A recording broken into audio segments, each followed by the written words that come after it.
दुर्वासा जी का नाम तो सुना होगा, जो दूर्वा खा के रहते थे। और दुर्वासा जी वो हैं जो किसी को भी श्राप दे देते थे, बड़े गुस्सैल साधु हैं।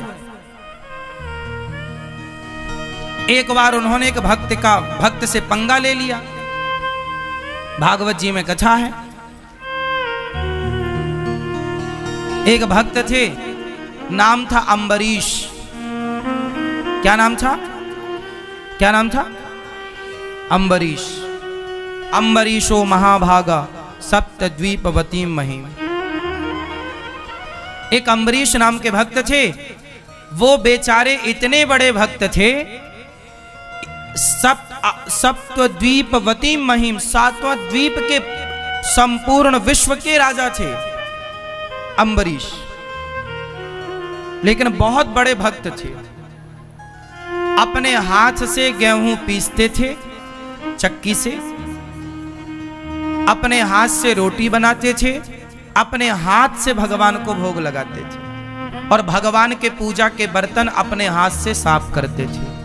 भगवान की ड्रेस, भगवान के वस्त्र अपने हाथ से बनाते थे, भगवान की माला अपने हाथ से बनाते थे, भगवान के लिए पुष्प खुद तोड़ कर लाते थे, जमीन में सोते थे।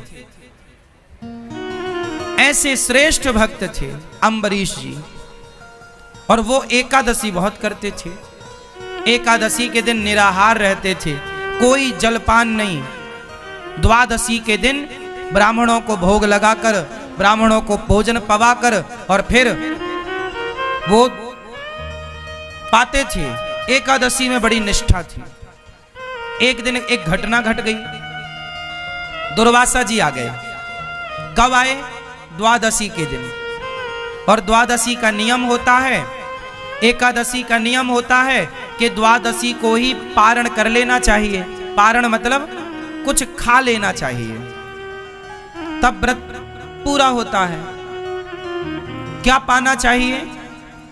कभी जगन्नाथ जी जाया करो तो जगन्नाथ जी में वहां सूखा चावल मिलता है प्रसाद में, गुलाबी कलर के कपड़े में लिपटा हुआ मिलता है वहां, 10 रुपए 20 रुपए में। वो जगन्नाथ जी का प्रसाद वहां के भक्त ना सुखा लेते हैं। भात होता है ना, भात चावल सुखा लेते हैं, फिर उसको 10 रुपए 20 रुपए में प्रसादी बिकता है, वो ले आया करो।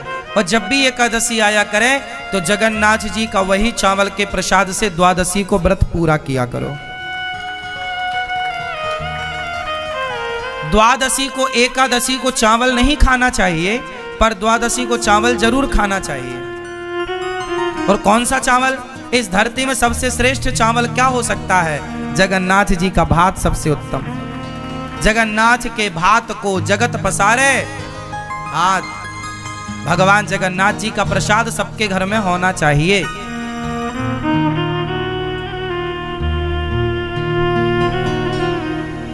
हम तो कहते हैं जगन्नाथ जी का प्रसाद अपने घर में ले आओ और 2-2 दाने रोज खाया करो प्रसाद जगन्नाथ जी का। मिलता है ना, आप में से कितने लोग जानते हैं सूखा चावल मिलता जगन्नाथ जी में? हाँ, कभी जाओ तो जगन्नाथ जी से ढेर सारा प्रसाद ले आना। चावल सूखा हुआ बनाते हैं ना चावल, फिर उसे सुखा लेते हैं धूप में, फिर वो बिकता है। तो दुर्वासा जी द्वादशी के दिन आए। उस समय अम्बरीश ब्राह्मणों को भोजन करा रहे थे और त्रयोदशी लगने वाली थी, मतलब तिथि बदलने वाली थी। अब तिथि बदलने के पहले आपको पारण करना पड़ता है। अब दुर्वासा जी आए तो अम्बरीश जी ने कहा महाराज आप भी पाओ। बोले मैं नहा के आता हूं। तो वो नहाने में जरा लेट हो गए दुर्वासा जी। तो अम्बरीश की तिथि निकली जा रही थी, तो अब साधु भूखा पड़ा है घर में, तो कुछ खा तो सकते नहीं, तो उन्होंने भगवान का चरणामृत पीकर अपने व्रत को पारण कर लिया। व्रत का पारण किससे कर लिया? अम्बरीश जी ने चरणामृत पीकर। अब वो चरणामृत पी रहे थे कि सामने से दुर्वासा जी आ गए। अब दुर्वासा जी बड़े गुस्से लादे, संत क्यों मुझे खिलाए बिना खा गया? जानता नहीं मैं कौन हूं? मैं तुझे, तू बड़ा भक्त बन रहा है, मैं आज तुझे दंडित करूंगा। तूने एक साधु का अपमान किया है, तू जानता नहीं मैं कौन हूं? तूने मुझे खिलाए बिना खा लिया। और दुर्वासा जी से सारा जग डरता था कि बहुत खतरनाक बाबा है। आज बाबा जी का पंगा पड़ गया अम्बरीश जी से, लेकिन अम्बरीश जी तो हाथ जोड़े खड़े हैं, हे महाराज यदि अपराध बना है तो मुझे दंड दीजिए। और अम्बरीश ऐसे भक्त थे कि जब वो अपने हाथ से गेहूं पीसा करते थे तो बगल में भगवान बैठकर उनको हवा किया करते थे अपने पीतांबर से, ऐसे ऐसे। भगवान स्वयं उनके प्रेम में बिक चुके थे, भगवान स्वयं उनके प्रेम में बिक चुके थे। जब जब अम्बरीश भगवान की सेवा करते तो भगवान स्वयं उनकी सेवा करते।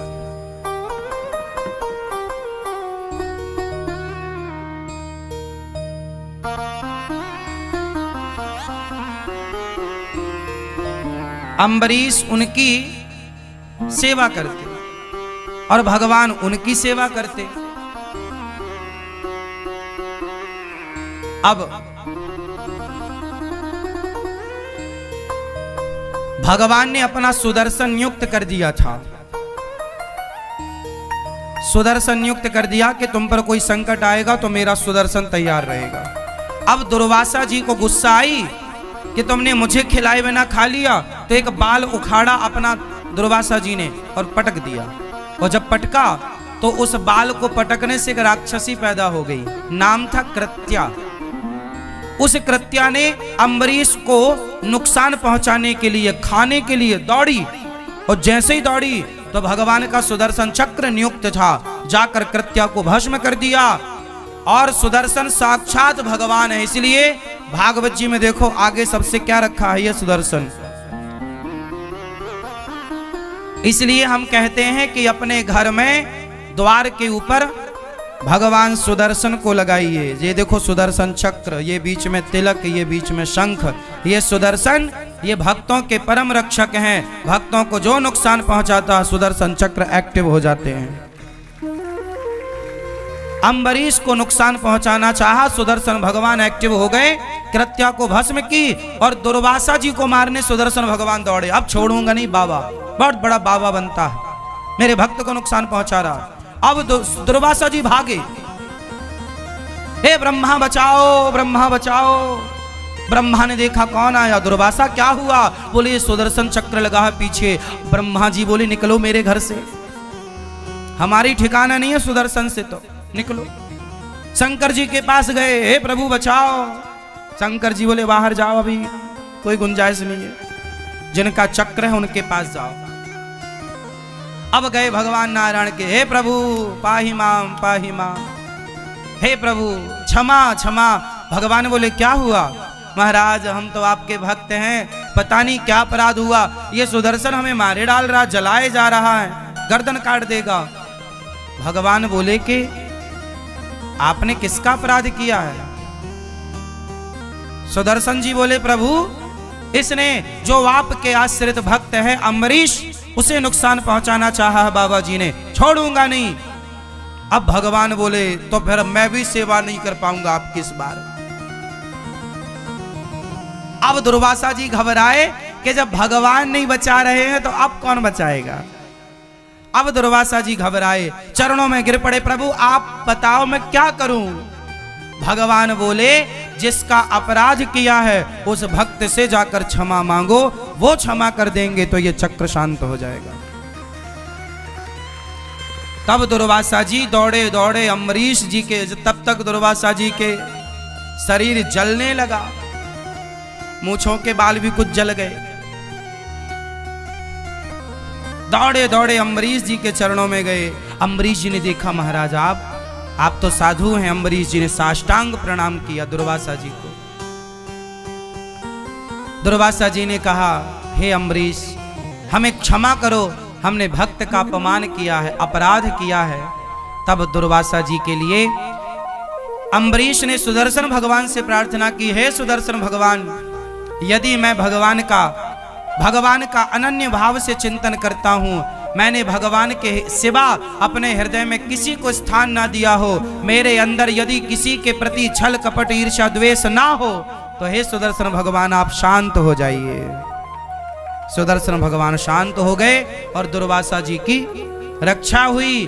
तब से दुर्वासा जी को समझ में आया कि भक्तों से पंगा लेने का नहीं, भगवान से पंगा लोगे चलेगा,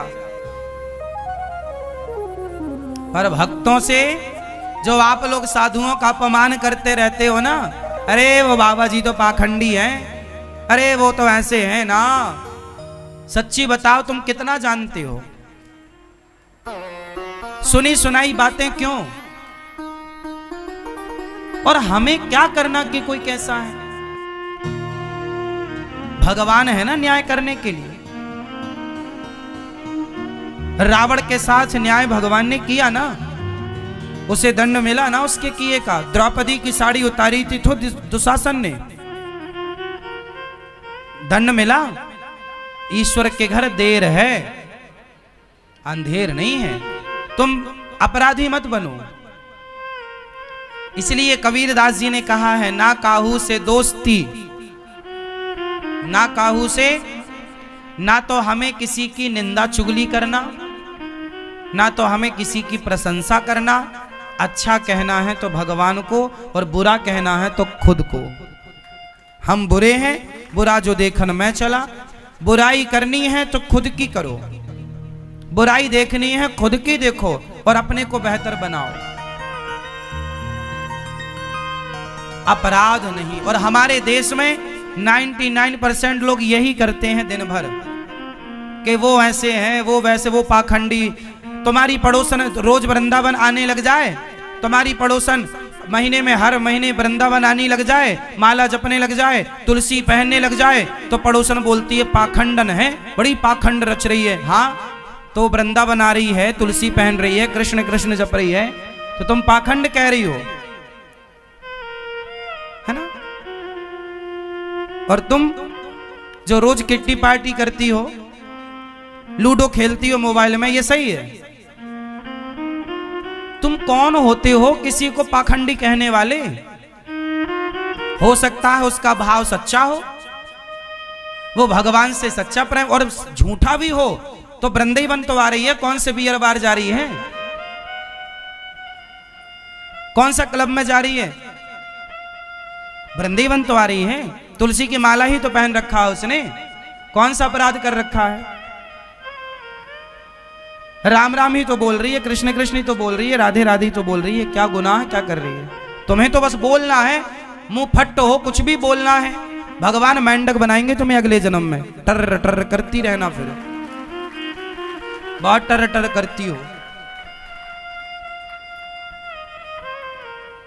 कुछ भी क्यों बोलना है?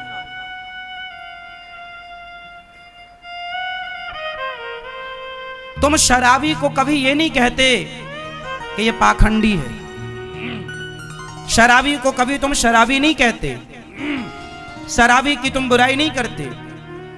पर तुम्हारे पड़ोस में 4 लोग शराबी हैं, और तुम्हारे पड़ोस की 4 स्त्रियां हैं, 4 लड़कियां हैं, जो रोज रात को शराब पीने के लिए वहां जाती हैं क्लबों में। तो तुमने उनके लिए नहीं बोला कि ये पाखंड है, ये कहा तुम क्लबों में जाके शराब पी रही हो, रात रात पूरी रात नाचती है लड़की और लड़के, लोग उन्हें कुछ नहीं कहते। पर कोई एक भजन करने लग जाए तो सारा गांव सारा समाज उसे पाखंडी कहने लग जाता, तुम बड़े पाखंडी हो। अब बताओ भाई, जमाना कितना उल्टा हो गया है। जो खुलेआम गलत कर रहा है उस गलत को कोई गलत नहीं कह रहा है, पर कोई सही करे तो सही को लोग गलत कहते हैं। अब ये कलयुग ही नहीं तो क्या है? अंधे हो, धृतराष्ट्र हो, फिर तुम गांधारी हो, पट्टी बंधी है आंखों में, जो तुम सही और गलत को पहचान नहीं पा रहे हो। कोई मांस ना खाए तो मांस खाने वाले लोग उस पर चढ़ाई कर देते, अरे तुम गलत हो, सारे लोग खा रहे हैं मांस, तुम क्यों नहीं खाती हो? यदि परिवार में सारे लोग मांसाहारी हैं और कोई लड़की मांस छोड़ दे, कोई लड़का मांस छोड़ दे, तो घर वाले टूट पड़ते, अरे तुम क्यों नहीं खा रही हो? मतलब भैया हम नहीं खा रहे हैं, गलत है ये, किसी की हत्या करना। तो वो लोग क्या कहते, नहीं तुम गलत हो, जो खा रहे हैं वो अपने आप को सही साबित करते, नहीं जी तुम गलत हो। क्यों? वो क्यों सही कह रहे हैं? क्योंकि उनके खिलाफ कोई चला गया सही राह पर। वो क्या चाहते हैं कि हम गलत हैं तो तुम भी रहो।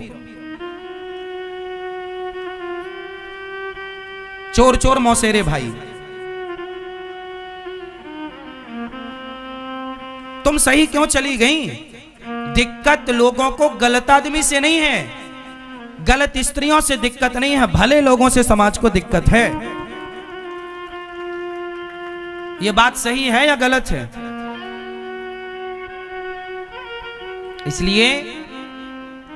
इसलिए दुर्वासा जी ने किसका अपराध किया? जोर से भगवान का या भक्त का? तो आप लोग भी, यदि कोई वृंदावन से जुड़ी स्त्री है, कोई वृंदावन से जुड़ा पुरुष है, और यदि वो वृंदावन के प्रति श्रद्धा रखता है, भगवान कृष्ण राधा रानी के प्रति श्रद्धा रखता है, और यदि आपने उसे पाखंडी कह दिया तो तुम्हारे सारे पुण्य उसके पास आ जाएंगे और उसके सारे पाप ट्रांसफर कर देंगे कि तू पाप भोग भैया।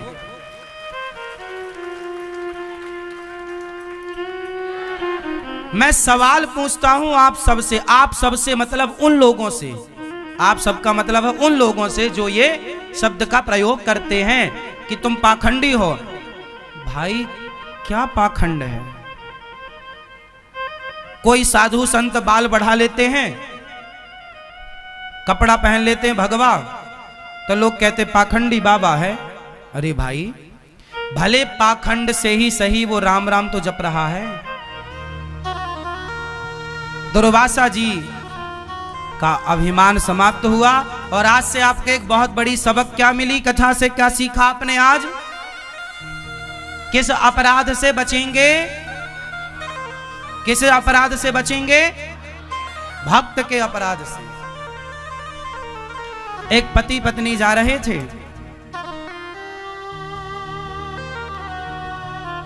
तो एक साधु पीछे से आया, बारिश का समय था, सड़क के गड्ढों में पानी भरा था, तो समझ में आता नहीं है कि यहाँ गड्ढा है कि यहाँ समतल है, लेवल है। तो एक साधु बढ़िया कीर्तन, संत तो मस्त कीर्तन, श्री कृष्ण गोविंद हरे मुरारी, मस्त चला जा रहा था। अच्छा, वो पति पत्नी इस तरफ से जा रहे थे और वो साधु अपने लाइन से इस तरफ जा रहा था सड़क में। तो साधु बढ़िया नाचता हुआ जा रहा था। तो साधु जब उचका और उचक करके जब गिरा तो उसके पांव गड्ढे में चले गए, और जब गड्ढे में गए तो पानी भरा था, कीचड़ था, और जब पानी में गए तो पानी की कुछ छींटे बूंदें उछटी, और जाके उसके पति पत्नी जो जा रहे थे, तो उस पति के सफेद कलर की शर्ट पहन रखी थी उसने, तो वो कुछ छींटे जा करके उसकी शर्ट में गिरे। तो वो आदमी बड़ा गुस्से हुआ, अरे बाबा पागल हो गया है, देख के नहीं चलता। लो भैया, वो आदमी आया और बाबा जी के गाल में जोर का एक थप्पड़ मारा, ले कपड़े गंदे कर दिया, अंधा है क्या? जबकि वो साधु तो अपनी मस्ती में था, उसे कुछ पता ही नहीं। उसने थप्पड़ मार भी दिया तो उसने कोई प्रतिकार नहीं किया, कोई जवाब नहीं दिया, कुछ वो ठीक। उसको लगा वाह विधाता, आज यही मिला खाने को, चलो यही खा के मौज करेंगे। कभी आप बढ़िया मालपुआ खवाते हो, कभी आप चना खवाते हो, कभी गुलाब जामुन खवाते हो, कभी रबड़ी खवा, आज थप्पड़ खवाया, मस्त खुश। संत भगवान का भक्त भगवान की मस्ती में मस्त रहता, जैसे रखे राम जी रहना चाहिए, और सीताराम सीताराम।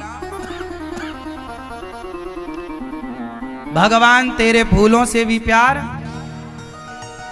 थप्पड़ दे रहे हो हम खुश हैं, रबड़ी दे रहे हो हम शिकायत नहीं करेंगे कि तुमने थप्पड़ पड़वा दिए, कोई बात नहीं, जो इच्छा। और आप लोग जरा भी ना आपके प्रतिकूल मिल जाए तो आप रोने लग जाते हैं, हे भगवान तुमने ऐसा क्यों किया। जो दे रहे हैं भगवान, अच्छा हमारे भगवान की इच्छा है, आज हम भूखे रहेंगे, ये भगवान की इच्छा है तो भूखे। आज खाना दे रहे हैं तो खाओ, आज ये पहना रहे हैं तो ये पहनो, कल वो पहना रहे हैं वो पहनो, महंगा पहना रहे हैं महंगा सस्ता, जो मिल रहा है सब भगवान की इच्छा मानो कि आज ईश्वर की इच्छा। कोई आज आपको गाली दे रहा, चलो कोई बात नहीं, भगवान की आज यही इच्छा, चलो सुन लेते हैं, क्या घटेगा हमारा। संत जी बेचारे कुछ बोले नहीं, लेकिन भगवान तो भगवान है। भगवान गुस्सा हो गए, किसने मेरे भक्त को एक थप्पड़ मार दिया बताओ। अब वो जैसे ही घर गया, पति पत्नी घर गए, वो आदमी जैसे ही घर गया और अपनी सीढ़ी ऊपर चढ़ने लगा, सीढ़ी चढ़ते समय उसका पांव फिसला और ऊपर से सिर के बल नीचे गिरा, तुरंत उसकी मृत्यु हो गई। अब जब मृत्यु हुई तो अचानक किसी की मृत्यु हो जाए तो व्यक्ति तो दंग रह ही जाता है। सारे गांव के लोग, सारे लोग आ गए, उसकी पत्नी तो खूब रोई। तभी वो साधु फक्कड़ ना घूमता घूमता उसी के घर के सामने से गुजरा, तो उसने देखा कि यहाँ, अच्छा साधु को ये पता नहीं था कि ये उसी का घर है जिसने मुझे थप्पड़ मारा। तो साधु ने देखा कि आज यहाँ बहुत भीड़ है, तो साधु को लगा क्यों भाई भंडारा है क्या, कुछ खाने को मिलेगा। लोगों ने कहा मर गया है कोई, चलो यहां से। बाबा जी तुरंत दूर जाके बैठ गए। उसकी पत्नी रो रही थी, तो इस दृश्य को किसी ने देखा था, तो वो समझ गया कि साधु किसने मारा है, इसलिए ये मर गया। तो उसने उसकी पत्नी से जाकर बोला, सुनो, जिस साधु को तुम्हारी पति ने थप्पड़ मारा था, शायद भगवान रुष्ट हो गए हैं, वही साधु बाहर बैठा है, तुम जाओ साधु के पांव पकड़ लो। वो पत्नी दौड़ी दौड़ी गई, चरणों में गिर पड़ी, महाराज क्षमा करो, मेरे पति से अपराध हो गया, क्षमा कीजिए।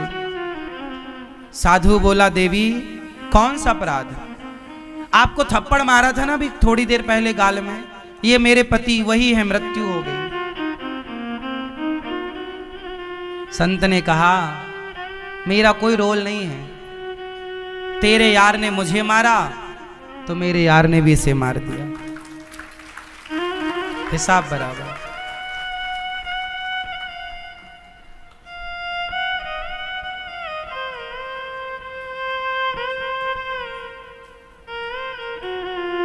भगवान मैं कुछ नहीं कर सकता, मैं थोड़ी भगवान हूं, मैं तो भगवान का दास हूं, ये ईश्वर का विधान है।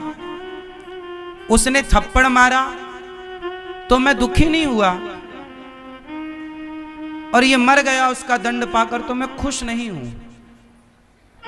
ये ईश्वर का विधान है, इसमें मेरा, अब बताओ इसमें उस साधु का कोई हाथ था? साधु का हाथ था? नहीं ना। इसका मतलब न्याय करने वाले कौन है? इसलिए जो हो रहा है वो हमारी और आपकी मर्जी नहीं, भगवान की मर्जी है। मित्रों, आशा करता हूँ कि यह धार्मिक शिक्षाप्रद कथा आप लोगों को अवश्य पसंद आई होगी। अगर आप लोगों को यह कथा पसंद आई हो तो इस कथा को लाइक करें और अधिक से अधिक लोगों को शेयर भी करें, जिससे कि वे भी इस शिक्षाप्रद उत्तम कथा को सुनकर अपने जीवन को सुखी एवं सामर्थ्य बना सकें। मित्रों, अगर अभी तक आप लोगों ने हमारे चैनल को सब्सक्राइब नहीं किया है तो तुरंत सब्सक्राइब कर लें, जिससे कि नोटिफिकेशन के माध्यम से आप लोगों को हमारे नए नए वीडियोस, शिक्षाप्रद कथाएं तुरंत प्राप्त हो सके और आप उसको सुन करके अपने जीवन को सुखी बना सकें। तो कल फिर किसी नए धार्मिक कथा को लेकर के आप लोगों के समक्ष फिर से प्रस्तुत होंगे। तब तक के लिए राम राम।